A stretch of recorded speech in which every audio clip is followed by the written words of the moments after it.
Welcome back to another episode of Frank's Unsolicited Advice. And like I said, most of the time when I record my episodes, I do it off what's going on in my life or what I seen or what I heard or something that triggers a thought in my mind to speak about. And a lot of times I don't speak on it unless I feel it inside. And this one I'm feeling, and it's a two topic type thing, right? So it's choices and suffering in silence, right? And a lot of times we make decisions and then we got to live with these decisions that we made. And when we make the decision, we think we can handle the outcome and the consequences or whatever it is that comes with it until we make the decision and now we're in it and we're like, wow, this is a lot to go off of. I'll give you an example. Me being young, deciding to have unprotected sex, having a kid at 17, I made the choice. And when the consequences happened, which was, oh, now I'm a teen parent, I have to deal with it.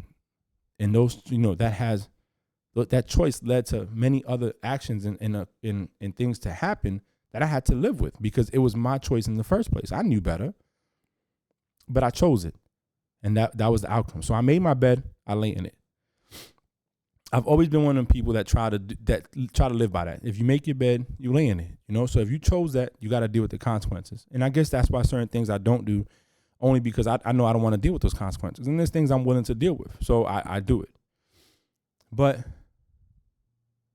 we tend to get mad at other people when we make our choices and then we have to live in that misery or live with the consequences, right?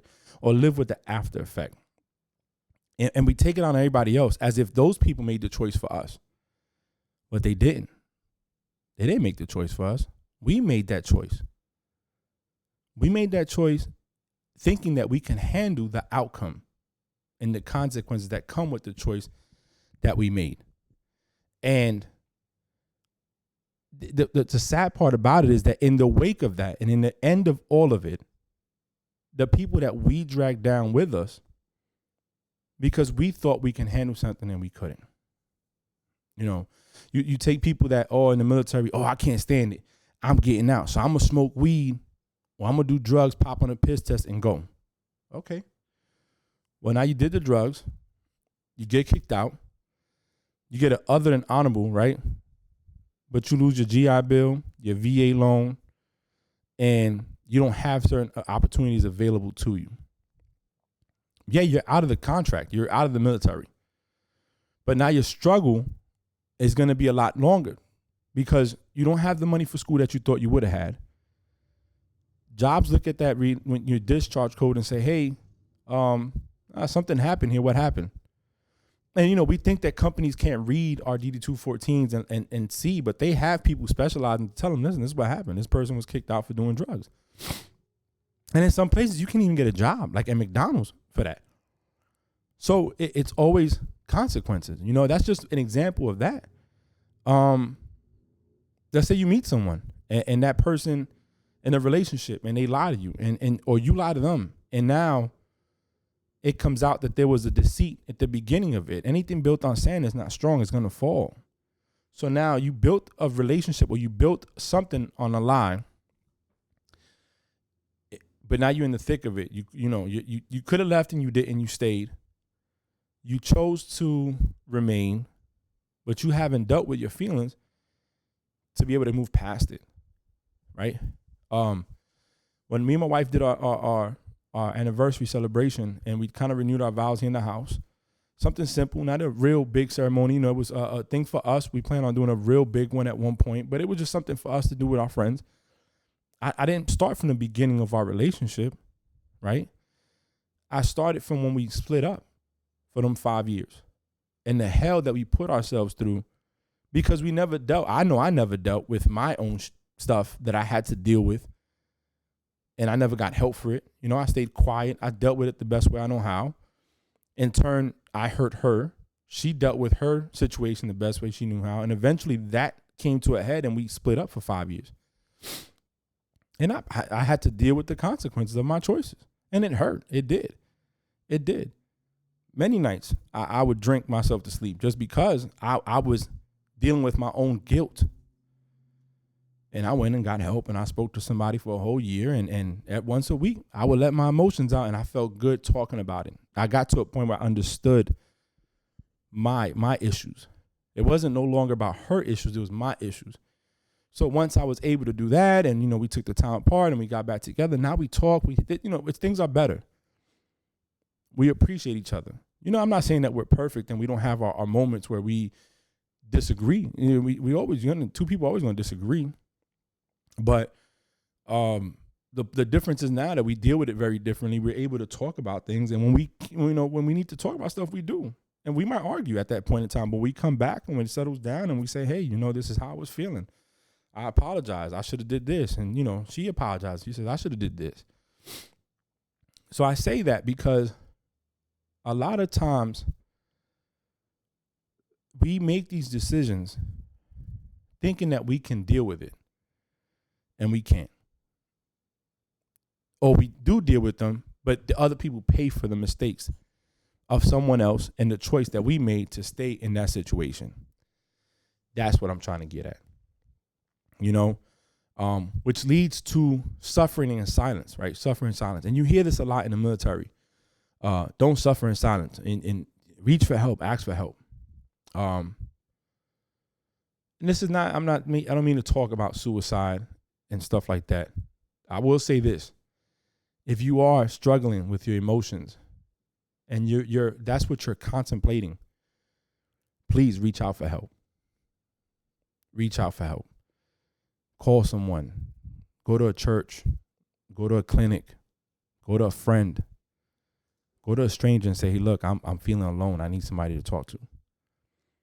Right? Because the last thing you want as a person is to feel that you don't have anyone to converse with. That you don't have anyone to tell, hey, this is what I'm going through. What you do is you choose not to go to those people. There's many outlets out there. And I say this because I have friends that do it. Oh, I don't want to bother nobody. Everybody has their lives. Well, guess what? We all need somebody to talk to at times. We all need somebody to be there for us, to talk to make us feel like we have an outlet. This is my outlet, this podcast here, actually.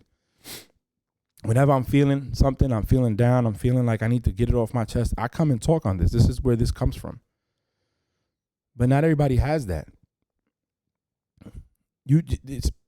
Don't suffer in silence. You know, and when we say that at work, a lot of times, we're talking about emotions and dealing with, that kind of stuff. But we also mean, like, if you need help with a project, don't suffer in silence. Like, go get help. Ask somebody. Somebody might have known how to do it and it can help you out.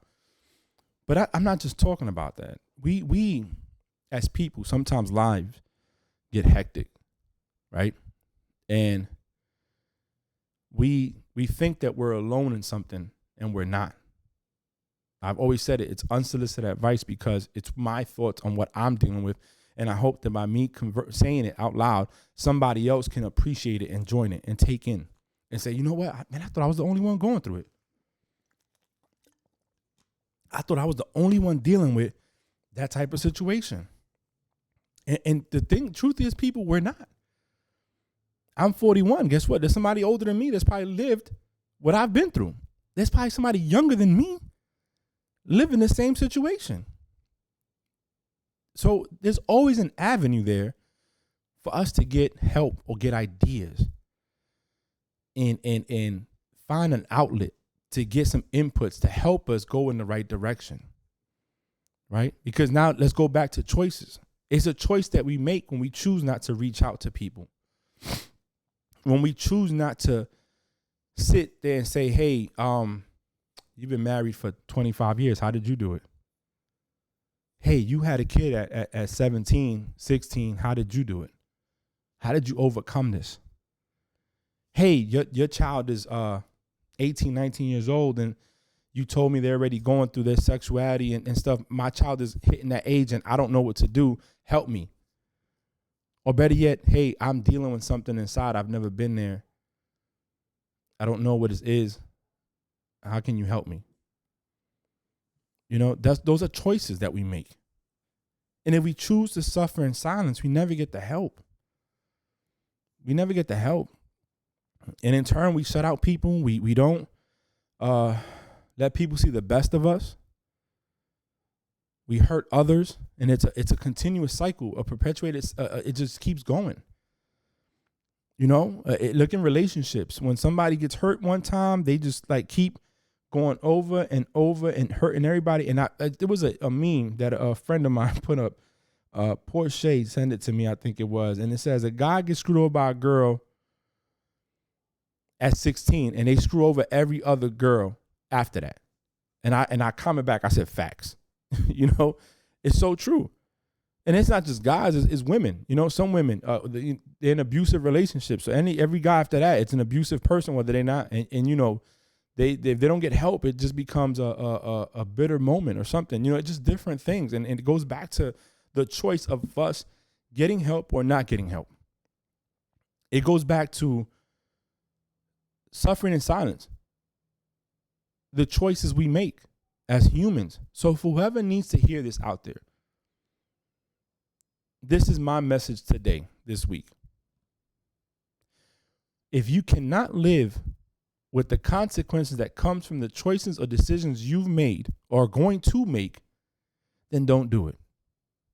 Then don't do it. But if you make it and the consequences or the results come back and you're struggling with dealing with them, raise your hand and ask for help. And if you are dealing with something in your life that wasn't your fault, but you're dealing with it, it's affecting you, and you feel alone, pick up the phone, call somebody.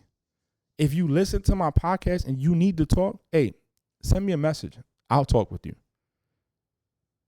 We can sit down and talk as long as you want. But let's make the right choices. And part of that right choice is not to suffer in silence. It's to get help for whatever's going on. This, like I said, it's not just people with suicidal thoughts. I'm talking about everything. There's times I go to work and I'm feeling down and I talk to my supervisor and I say, hey, Oho, let's talk. And him and I have conversations. We're the same age, been in the Navy about the same amount of time, about like a month apart, been stationed together twice now. And we talk. Sometimes it's me, him, Shane, and Gunnar Guard. We all four of us in there. Different age groups, different times, different places. And we sit there and we talk and we get all the shit we get it out of our head and we get our emotions out. And guess what? We go back and you have an outlet. If not, I reach out to Lot.